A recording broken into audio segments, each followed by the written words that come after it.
हाँ, वेलकम दोस्तों। आज फिर से हमारे साथ में है मैडम दीप्ति हलवासिया। तो आज हम इनसे बात करेंगे क्लिनिकल साइकोलॉजी के बारे में कि जो आजकल हमारे बच्चे हैं, बच्चों के ऊपर जो इतना प्रेशर है, इतना कंपटीशन हो गया है स्कूल्स में, नंबर्स की रेस लग रही है, बच्चों के एडमिशन्स नहीं हो पा रहे हैं। और बच्चे इवन मेरे सामने अभी एक केस हुआ जिसको मैं थोड़ा सा आपको बताना चाहूँगा कि बच्चा स्कूल में टॉपर था, लेकिन वो नीट क्रैक नहीं कर पाया और उसने इसी चक्कर में जाके सुसाइड कमिट कर लिया। तो मैडम से हम इसी के बारे में बात करेंगे। नमस्कार मैम। तो थोड़ा नमस्कार। आज आप हमारे को जो बच्चों की एक क्लिनिकल साइकोलॉजी है, बच्चों के ऊपर जो एक प्रेशर है, इसको इसका कौन जिम्मेदार है, इसको कैसे थोड़ा सा बच्चे को कैसे हैंडल करा जाए, थोड़ा उसके बारे में बताएं। नमस्कार सर। आपका ये सवाल बहुत अच्छा है और आज के संदर्भ में, आज के सिचुएशन को देख के बिल्कुल ही बहुत ही इम्पोर्टेंट हो गया है। देखिए, सबसे पहली चीज़, प्रेशर बच्चों के ऊपर कहाँ से आ रहा है? परफॉर्म करने का। अपने अपने कॉम्पिटिटर्स को, अपने पीयर्स को वो देख रहा है, अपने पेरेंट्स की, फैमिली की तरफ से, पेरेंट्स की तरफ से, पेरेंट्स और फ्रेंड्स की तरफ से, स्कूल की तरफ से, आप और प्लस सोशल मीडिया की तरफ से। आप ये देखिए, हर तरफ से वो बच्चा एक जो है उसके ऊपर परफॉर्मेंस, उसको परफॉर्म करने के ऊपर उसका कितना प्रेशर है। एज़ पेरेंट्स या एज़ फैमिली हमारा मुझे लगता है सबसे इम्पॉर्टेंट रोल जो है वो ये है कि बच्चे को जज नहीं करना कि तू सही जा रहा है, तू गलत कर रहा है या तू गलत कर रहा है। इम्पॉर्टेंट चीज़ है कि हमारे पास कोई जजमेंट ना हो। ठीक है, आप सिंपल अनकंडीशनल सपोर्ट देना है बच्चे को। जो तुझे करना है तू कर, मैं तेरे पीछे खड़ा हूँ, लेकिन जो कहीं आप ना करना चाहो। हाँ, लेकिन मैम इसमें कहीं ना कहीं पेरेंट्स की तो जिम्मेदारी है, लेकिन साथ में जो स्कूल में जो टीचर्स हैं उनकी भी तो रिस्पॉन्सिबिलिटी बनती है ना, कि वो एक जो बच्चा परफॉर्म कर रहा है खाली उसी को एक वो अलग तरीके से ट्रीट करते हैं।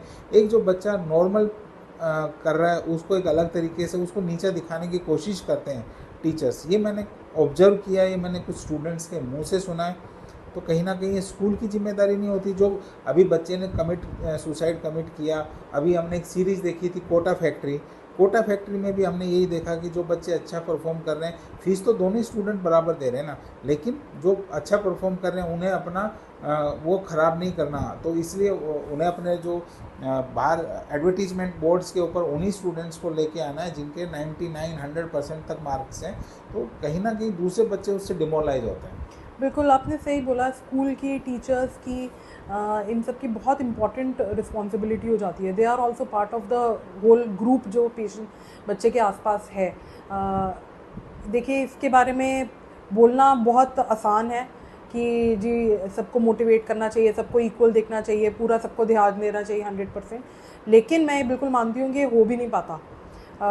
टीचर्स की जहाँ तक, वही वाली चीज़ जो मैंने पेरेंट्स के लिए बोला, वही वाली चीज़, जजमेंट ना हो कि ये बच्चा अच्छा कर रहा है, ये बच्चा बुरा कर रहा है। ठीक है, हमें पूरा सबको साथ सेम ज्ञान देने के लिए करना चाहिए। प्लस मेरा ये मानना है, ये जो चीज़ है ये टीचर्स के ऊपर अपने आप तो आती नहीं है, ये ऊपर से जब प्रेशर पड़ता है, उनका मैनेजमेंट की तरफ से प्रेशर पड़ता है, तभी वो पर्कुलेट होती है। क्योंकि हमारा ऑर्गेनाइजेशन का या ट्यूशन सेंटर का या जो भी, जैसा आप कोटा फैक्ट्री का जो एग्जांपल दे रहे हैं, उन सब का गोल क्या है कि हमारे बेस्ट, हमारे पास और स्टूडेंट्स आएँ। कैसे स्टूडेंट्स आएंगे? तो हमारा नाम होगा। नाम कैसे होगा? हमारी परफॉर्मेंस अच्छी होगी। तो बच्चों के, केवल उन्हीं बच्चों के ऊपर वो ध्यान देते हैं जो कि थोड़ा सा परफॉर्म ज़्यादा कर रहे हैं। गोल होना चाहिए ऑब्वियसली सबको साथ सेम देखने का, कि कोई गलत नहीं है, कोई सही नहीं है, हमें सबके ऊपर 100% अटेंशन देनी है, या जो भी जितनी भी कमिटमेंट है हमारी इक्वल कमिटमेंट रहे। बोलना आसान है, करना मुश्किल है। कैसे करें वो सिंपल सा मैनेजमेंट को ये बताना है। मैनेजमेंट के अंदर जब तक वो कल्चर का चेंज नहीं आएगा ना, तब तक ये नीचे तक पहुंचना बहुत मुश्किल है और ये लंबा प्रोसेस है।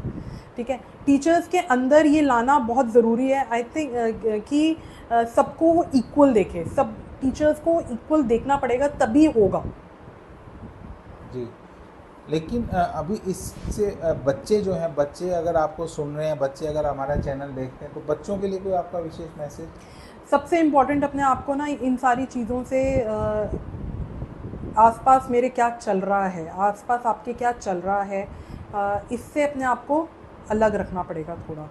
दूसरों के कितने नंबर आए, आपके पीयर्स के कितने नंबर आए, क्या टॉप है, उन सब से अलग रखना पड़ेगा। आपका ध्यान, आपका ध्येय केवल एक होना चाहिए कि मुझे ये क्लियर करना है, या मुझे ये इसके लिए मुझे खुद को प्रिपेयर करना है, क्लियर करना भी नहीं, मुझे इसके लिए प्रिपेयर करना है खुद को। आपका ध्येय होना चाहिए, किसके क्या आ रहे हैं, कितने मार्क्स हो रहे हैं, इसके ऊपर हम कम से कम ध्यान देंगे तो उतना ही बेटर रहेगा, क्योंकि ये भी हमारी परफॉर्मेंस हमें एंग्जाइटी देती है, हमें एंशियस करती है कि दूसरों से जब हम खुद, क्योंकि आप जब दूसरे का पता चलेगा तो आप ऑब्वियसली कंपेयर करना शुरू करोगे। कंपेयर करोगे तो या तो उसका पॉजिटिव इफेक्ट होगा या एक नेगेटिव इफेक्ट होगा। नेगेटिव इफेक्ट होने के चांसेस ज़्यादा होते हैं, तो हमें उसको अवॉइड करने के लिए बेटर है कि कम से कम ये जो बैकग्राउंड नॉइज़ चल रहा होता है ना, इसके ऊपर हम कम ध्यान दें। लेकिन इसके जिम्मेदार कहीं ना कहीं तो पेरेंट्स ही हैं ना। पेरेंट्स कहीं ना कहीं उनको कंपेल करते हैं उस चीज़ के लिए कि बेटा तेरे को तो इंजीनियर बनना है, तेरे को तो डॉक्टर बनना है, तेरे को तो ये करना है, तेरे को जो माँ बाप का जो प्रेशर है बच्चा शायद उसको हैंडल नहीं कर पाता, और कहीं ना कहीं अगर उसके मार्क्स कम रहते हैं या वो अच्छा परफॉर्म नहीं कर पाता तो फिर वो गलत रास्ता चूज कर लेता है।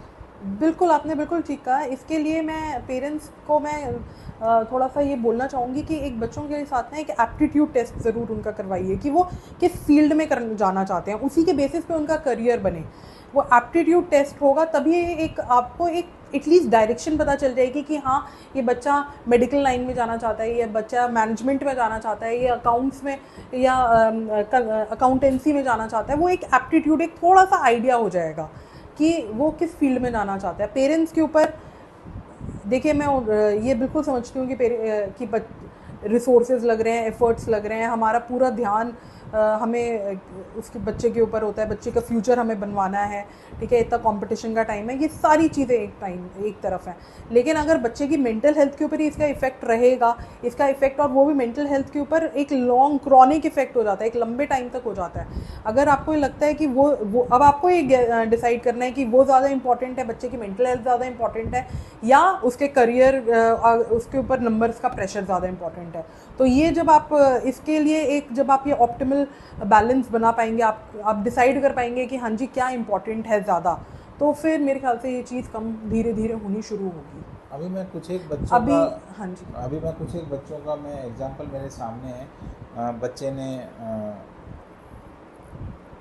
इंजीनियरिंग की तैयारी की, उसने बीटेक किया, बीटेक करने के बाद उसने एमटेक किया, एमटेक करने के बाद उसने जॉब नहीं मिली तो वो एक होटल रन कर रहा था। वो सब कुछ करते करते बाद में उसने क्या अपना करियर चूज़ किया, वो पुलिस में भर्ती हो गया। तो ये कहाँ से, ये रियल इंसिडेंट है। बिल्कुल बिल्कुल। तो देखिए, यही ना, बच्चे ने इतनी पढ़ाई करने के बाद उसे पता चला कि मुझे क्या अच्छा लगता है या मैं किस फील्ड में काम करना चाहता हूँ, उसे उसकी स्ट्रेंथ, शायद कहीं ना कहीं माँ बाप का प्रेशर था कि उसे इंजीनियरिंग करनी है। बिल्कुल, वो उसकी स्ट्रेंथ उसे तब पता चली, 5 साल 6 साल 8 साल उसने जब अपने वेस्ट कर दिए एक तरीके, तो उसके बाद उसको पता चला कि हाँ जी मुझे किस में करना चाहिए। तभी मैं एक वर्ड है किक, कि उसे किक किस चीज़ में मिल रही है। किक बिल्कुल, किक एप्टीट्यूड, उस बच्चे का एप्टीट्यूड या किक उसमें किस में उसको इंटरेस्ट आ रहा है। जैसे मेरा बेटा है, मेरे बेटे को उसने 1 साल का ड्रॉप लिया 12th के बाद, ठीक है, हम उसके साथ थे, हमने उसको ड्रॉप दिलाया, उसने इंजीनियरिंग की तैयारी की और लास्ट में आके उसने 360 डिग्री चेंज कर दिया और बोला मुझे किक नहीं मिल रही। उसने यही वर्ड यूज़ किया, मुझे किक नहीं मिल रही, मैं नीट का एग्ज़ाम दूंगा। अगेन उसने फिर से नीट की तैयारी कर दी। तो अब हम उसको मारपीट थोड़ी ना सकते हैं, ठीक है भाई आप उसकी तैयारी कर लो, लेकिन उसके बाद आपको देखना है कि आपके पास ज़्यादा टाइम नहीं है। बिल्कुल, देखिए, अनकंडीशनल सपोर्ट सबसे इम्पॉर्टेंट है। दूसरा मेरा ये मानना है कि पेरेंट्स उनका केवल एक गोल होना चाहिए, बच्चे के अंदर से ना फियर ऑफ फेलियर, फेल होने का डर निकाल दो ना, तो बच्चे अपने आप आज के टाइम पे सेट हो जाएंगे। उनको पता है उनको कहीं ना कहीं पता है कि हमें क्या चीज़ सही लगती है, हमें क्या करने का मन है। बच्चे को ये बताना पड़ेगा कि भाई तुम एक फ्री माइंड से अपना पढ़ो, अगर तुम कुछ कर पाओगे, अच्छा कर पाओगे तो तुम्हारे लिए, अगर कुछ अच्छा नहीं होता तो हम भी कर रहे हैं। ऐसा तो नहीं है कि हमने कोई वो बहुत बड़ी डिग्री डिप्लोमा ले लिया, हम भी कुछ कर ही रहे हैं ना। ये मैं अपना एग्जांपल बता रहा हूँ। तो मेरा बेटा तो इसी चीज़ को लेके, अरे आप लोगों ने भी कर लिया ना, मैं भी कुछ ना कुछ तो कर ही लूँगा, ज़्यादा कुछ नहीं होगा, चाय की टपड़ी तो लगा ही लूँगा ना, खाने पीने की कोई टेंशन नहीं होगी। वो मेरा बेटा तो इस लेवल पे जाके बातें करता है, तो वो बिल्कुल फ्री माइंड में रहता है। अनकंडीशनल सपोर्ट इसी को कहते हैं कि तू चल, मैं पीछे खड़ा हूँ। जी। ठीक है, वही सबसे ज़्यादा इम्पॉर्टेंट है। जब बच्चे के अंदर से मन से निकल जाएगा डर फेल होने का, तब बहुत सारी चीज़ें हमारी सॉल्व हो जाएंगी। देखिए, मैं बच्चों को यही कहना चाहूँगा, आपकी जो लाइफ है वो बहुत प्रेशियस है। आपके माँ बाप के बहुत एफर्ट्स लगे हैं इस चीज़ में, और आपको पैदा करके बड़ा करने में। तो इस तरह के कोई गलत स्टेप्स ना लें, और आप अपनी ज़िंदगी को अच्छे से जिएँ और अच्छे से आगे बढ़ें। और पेरेंट्स से अगर आपकी बात नहीं समझ पा रहे तो उनको कन्विंस करें उस चीज़ के लिए कि आपको क्या अच्छा लगता है। तो ये आपकी जिम्मेदारी बनती है पेरेंट को कन्विंस करना, और कहीं ना कहीं पेरेंट्स को इस चीज़ को समझना पड़ेगा कि हमारा बच्चा क्या चाहता है। प्लस अगर ज़रूरत हो तो एक्सटर्नल हेल्प भी अगर लेने में कोई बुराई नहीं है। आजकल स्कूल्स में काउंसलर्स होते हैं, साइकोलॉजिस्ट्स हैं, बिल्कुल आपके आसपास अगर कोई भी एक्सटर्नल रिसोर्सेज हैं तो उनका आपको हेल्प लेना चाहिए, बिना किसी स्टिग्मा के कि मुझे काउंसलिंग के पास काउंसलिंग की ज़रूरत हो रही है। कोई स्टिग्मा ना करके सीधा जब आपको लगे ये परेशानी है, मैं अपने पेरेंट्स से या अपने आसपास में अपने दादा दादी, नाना नानी या अपने भाई बहनों से मैं बात नहीं कर पा रहा हूँ, मैं अपनी बात को इजहार नहीं कर पा रहा हूँ, या मुझे जो परेशानी हो रही है, तो प्लीज़ अपनी मेंटल हेल्थ को इम्पोर्टेंस रखते हुए आगे ये रिसोर्सेज के ऊपर आपको को यूटिलाइज़ करने की कोशिश करनी चाहिए। Thank you Deepti ma'am, thank you. धन्यवाद आपके टाइम के लिए। Thank you.